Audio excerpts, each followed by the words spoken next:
이 자리에 참석하신 모든 애국동지 여러분 사랑하고 축복합니다. 김학성입니다. 우리가 지난 4월 4일 헌법재판소에서 정말 휴지와 같은 판결을 내렸기 때문에 제가 여러분 앞에서 4대4 기각을 제가 말씀드렸는데 8대 0으로 허무하게 무너지는 바람에 제가 이 이재명 선거법 사건에 대해서 말씀을 드릴지 고민이 되지만은 그러나 법학자로서 옳은 것은 옳다라고 말씀을 드리고자 합니다. 우리가 헌법재판소의 휴지와 같은 판결을 보면서 자라보고 놀란났음 소뚜껑 보고 놀란다는 말이 있지만 이번에 대법원에서 전원합의체에서 이재명 선거법 위반 사건을 신속하게 다루고 있는데 저는 사법부에 그래도 올바른 정의를 표해 줄 것으로 저는 믿고 있습니다. 아시다시피 지금 사건 자체가 1심에서는 유죄, 2심은 무죄였었죠.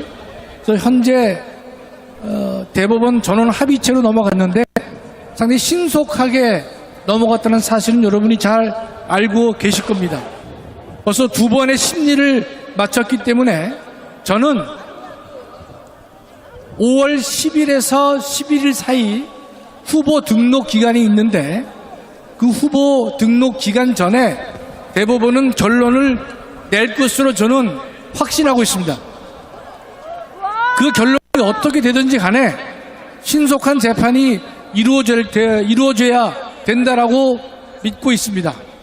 여러분 지금 대법원은 대법원장 포함해서 대법관은 14명입니다. 그중에서 법원 행정처장은 재판에 관여할 수 없고 중앙선관위원장을 겸하고 있는 대법관은 재판에 관여할 수 있지만 노태학은 선거 사건이기 때문에 스스로 회피를 해서 현재 12명의 대법관으로 이번 재판이 심리가 되고 있는 것입니다. 대한민국에서 헌재 재판관과 대법관은 법적으로는 대등한 지위를 갖고 있지만 실제로는 상당한 차이를 보이고 있는 것입니다. 첫째 뭐가 있냐면 우리 헌법은 대법관 임명에는 국회의 동의를 필요로 하지만 헌법재판소 재판관은 국회의 동의를 요하지 않고 헌재 소장만 국회의 동의를 얻도록 하고 있는 것을 보아도 대법관을 헌재 재판관보다 한 계급 위에 두고 있다는 사실을 우리가 알 수 있는 것입니다. 그래서 법조 현실에서는 가장 유능한 사람을 대법관으로 보내고 그 다음 타자를 헌재 재판관으로 보내고 있는 것입니다. 우리가 너무 속상하지만 지금의 헌재 재판관을 보면 이미선 같은 경우 정정미, 아은혁은 지법 부장 판사밖에 경험이 없음에도 불구하고 바로 헌재 재판관으로 문재인이 끌어올렸고 김명수가 끌어올렸고 이번 민주당이 그러한 일을 했는데 대한민국의 대법관 중에는 부장판사만 하고 대법관 된 예는 단 한 건도 없습니다.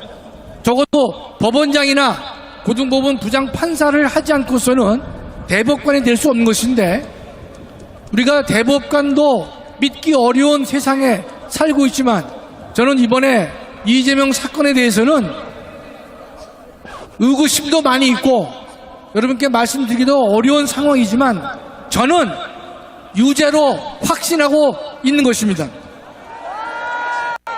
그 이유는 사건이 간단합니다. 김문기를 모른다고 하는 사실, 국토부 협박에 의해서 강제로 용도를 4단계 높여주었다고 하는 그 발언이 허위사실 공표에 해당하느냐 안 하느냐의 문제인데 1심에서는 허위사실로 받고 2심에서는 허위사실이 아니라 단순한 의견 진술이라고 하는 도피처를 마련해 놨는데 하나의 예를 들어드리면 이런 판례가 있습니다. 국토부에서 동의를 해줬다고 말을 하고 선거에서 당선된 사람이 선거 후에, 당선 이후에 국토부에서 허락을 해준 사실이 없다는 것이 밝혀졌을 때 그는 당선 무효가 된 것입니다. 그렇다면 이번 구조도 동일한 것입니다. 국토부의 협박이 있어서 내가 4단계 상향 조정을 해줬다는 그 발언도 허위 사실 유포에 해당하는 것이지 단순한 의견 진술로 볼 수 없다는 것이 지금까지의 판례를 봐도 그렇고 많은 학자들의 판단을 보더라도 그것은 분명히 허위 사실 유포에 해당하는 것이 분명하기 때문에 저는 이번 결론이 어떻게 나든지 간에 제가 법학자 한 사람으로서 분명히 이것은 유죄가 될 수밖에 없는 것이지 무죄가 될 수는 없다라고 저는 보는 것입니다. 따라서 상고 기각은 우리가 해서는 안 되는 것입니다. 대법원이 파기 환송을 하든지 파기 재판을 하든지 일단 파기만 하면 유죄라는 의미가 되는 것이기 때문에 저는 조희대 대법원장이 자신의 대법원장 임기를 금년 말에 끝나게 되는데 자신의 법관 40년 생활에 오점을 남기지 않고 정의에 입각한 판결을 내려줄 것을 저는 간절히 소망하고 있는 것입니다. 제가 며칠 전에 성경을 보면서 계시록에 나와 있는 빌라델피아 교회에 대한 말씀을 제가 다시 한번 묵상을 하게 됐는데 여러분과 함께 공유하기를 원합니다.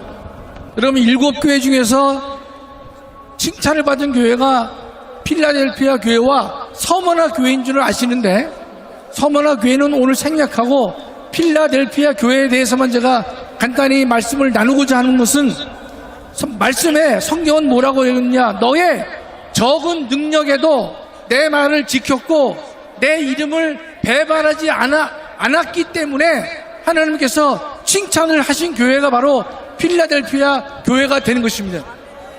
여러분, 하나님께서는 이 참석한 모든 우리 애국 동지들에게 능력이 있느냐 없느냐를 보지 않고 하나님께서 원하시는 것은 내 말을 끝까지 지키는 것을 원하시는 것입니다. 충성을 원하고 있는 것이고 주님의 이름을 배반하지 말기를 하나님께서는 명령하고 있고 칭찬을 하고 있다는 뜻입니다.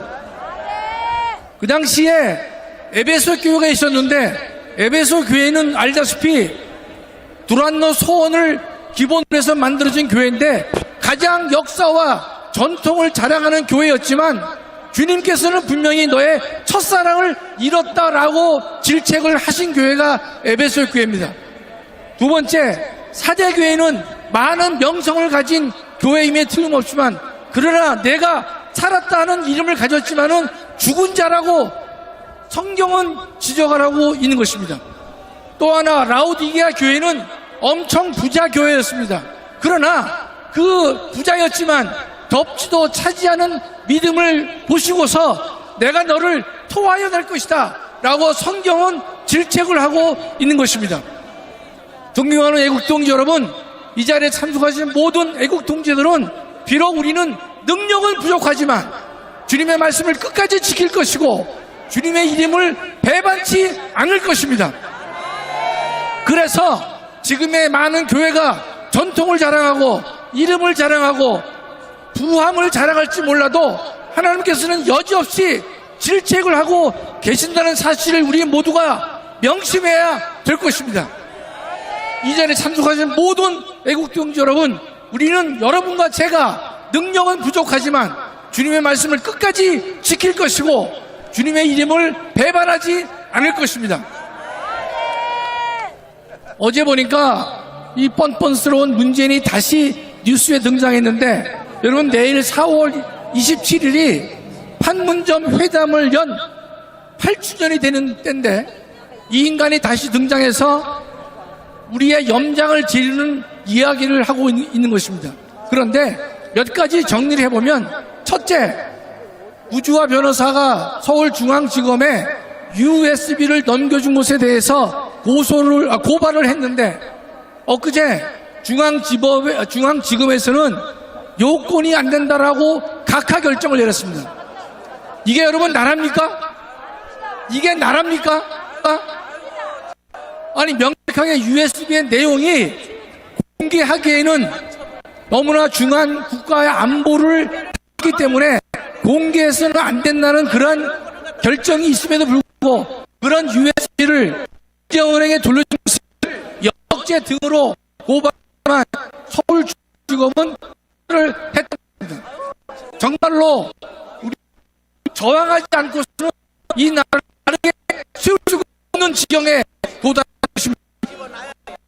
또 문재인은 본인을 지난달 넷째로 전범이 기소를 했는데 터무니없다고 얘기하면서 역으로 기소한 검사를 고발하겠다, 고소하겠다, 양발을 서서 검사가 했으면 잘 옳은지 그른지는 판사가 판단. 문재인 네가 판단할 사항이 아니면 지금 나라가 완전히 뒤바뀌어져 있다 이런 뜻입니다. 우리 목사님께서 1천만 서명을 말씀하고 계시는데 1천만 서명의 본질은 1천만 저항에 해당하는 것입니다. 우리는 4.19만 저항으로 생각하는데 그렇지 않습니다.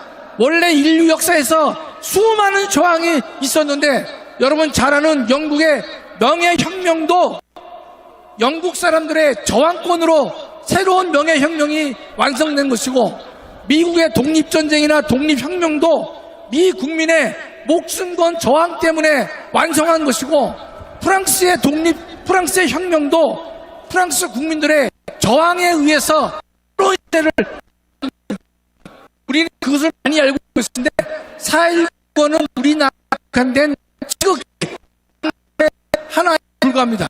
그러나 지금 제가 볼 때는 대한민국은 썩을 대로 썩었고 무너질 대로 무너졌고 국가 공권력을 전혀 우리가 믿을 수 없는 정말 타락의 타락과 참담한 나라로 떨어지고 말하는 것입니다.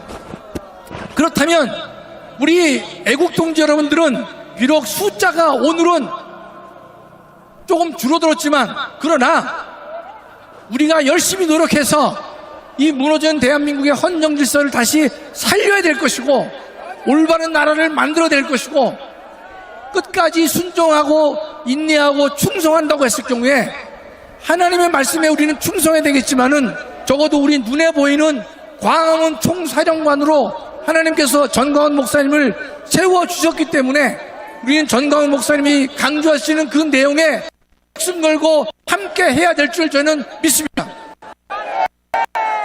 그렇습니다.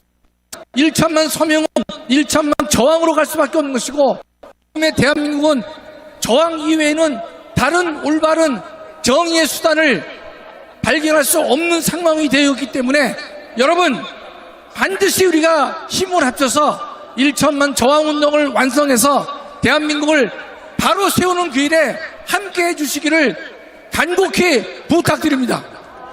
감사합니다. 네, 수고하신 김학성 교수님께도 뜨거운 함성을 보내주시기 바랍니다.